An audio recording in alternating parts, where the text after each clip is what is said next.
From Fox 8 Sports, this is the Overtime Podcast.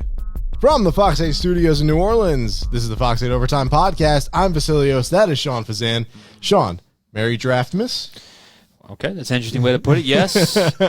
And the Saints opened their present tonight, into this morning as we tape this podcast. I'm not exactly sure the time we're at right now. But first off, be sure to subscribe to the YouTube channel, Fox 8 Overtime, wherever you get your podcast. Be sure to like, share, rate, review. Send us some questions on the Final Play app. The Final Word feature we'll be asking, or you can ask those. We'll be answering those all week. And we got a lot to discuss here tonight. We do. The favorite all along, at least if you've been listening to me, Vasilios. Oh, hey, now, come on. I'm not saying you have not been. I'm saying you know this. I do know this. I have been on one guy more than anyone else. His name is Bryan Bresee.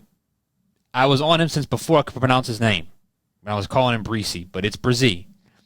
Made too much sense. Both my mock drafts, I came close to making the mock trade. I came close to considering somebody else because grades kind of fluctuated. But in the end, I stuck with the instinct of Bryan Bresee. And honestly, I don't want to say validation, but it made too much sense. For sure. So.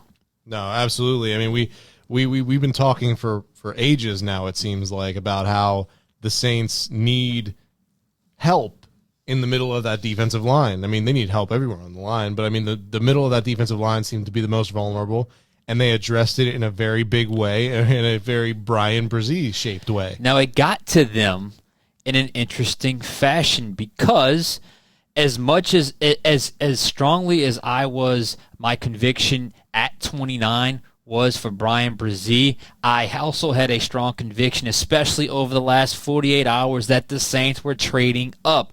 Guess what? They did not. Didn't happen. I kept waiting. You know, at 15 was my line. At 13, Lucas Van Ness went. I was like, okay, well, that's one of the ones I would have picked for them to go up. Didn't happen. 15 comes around. I'm still waiting for it. Dennis Allen says they were making calls. They knew where they wanted to go. It sounded like middle of the first round, which is what we had said was the highest they were willing to go. Probably sacrificing that third-round pick to go up. And they said they were even making calls up until the second or third pick before them. So, what does that mean? Well, he said once Cincinnati got on the clock and there were two players left, they knew they were guaranteed to get one. I'm going to go on a limb and say the other one was Myles Murphy. I don't know if Cincinnati picked. Yes, he would have had to in that scenario. Mm-hmm. Yes. Myles Murphy was probably the other one. Another one that we felt like the Saints would have had interest in. In fact, one of the ones I felt like they would have had to have traded up to get. But at the end of the situation, at the end of the draft with Murphy, he had his stock had fallen to the 20, so that was right in line where the latest round of mocks came in.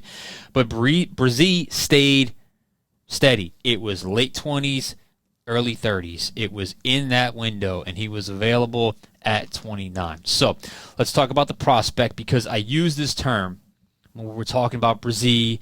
If you recall, we talked the three defensive tackles. It was Kalijah Kancey, Mazi Smith, and Bryan Bresee. Bryan Bresee, I thought would go. I didn't think he'd be the last of those three. Turns out he was. But I felt like Bryan Bresee offered the most well-rounded and versatile skill set, and he was very athletic for an interior lineman. Dennis Allen basically confirmed that when he said he is well-rounded. He can play the one. He could play over the center. He could play the 3 technique. He can play the 2-eye, the 4-eye, even the 5 technique, which is that 3-4 defensive end where you kind of 2-gap.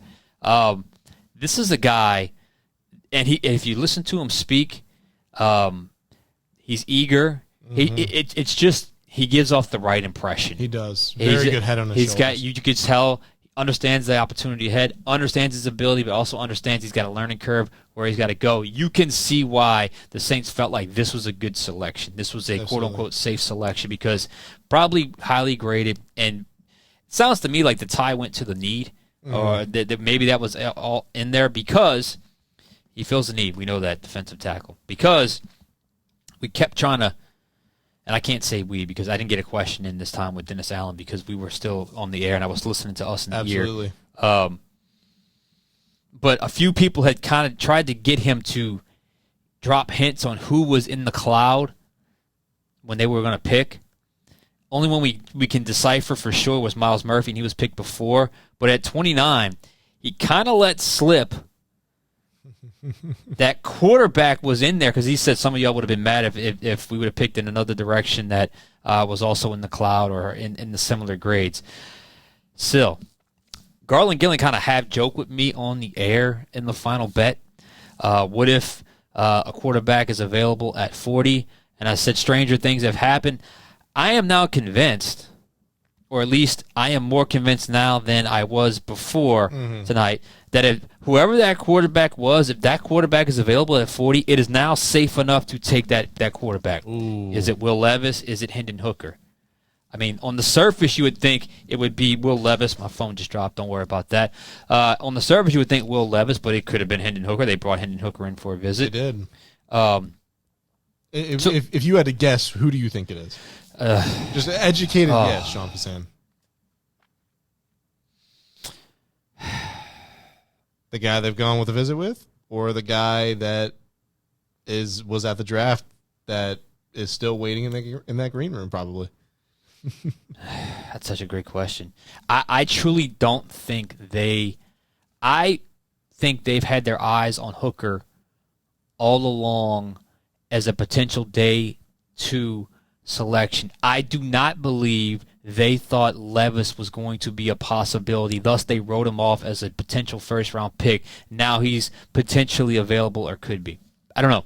So, because I knew they liked Hooker, and I had heard they didn't necessarily love Will Levis, which sounds like every other team in the NFL didn't love him as a first-round pick. But at some point, he's worth the risk, and now he becomes worth the risk. Both those guys do, because in the second round, you don't have to necessarily name him franchise guy and starting right away. Both those guys are 2 older prospects in this class. So that was an interesting wrinkle that will provide us a fresh storyline for Friday. But look, I got to say, the no trade thing surprised me.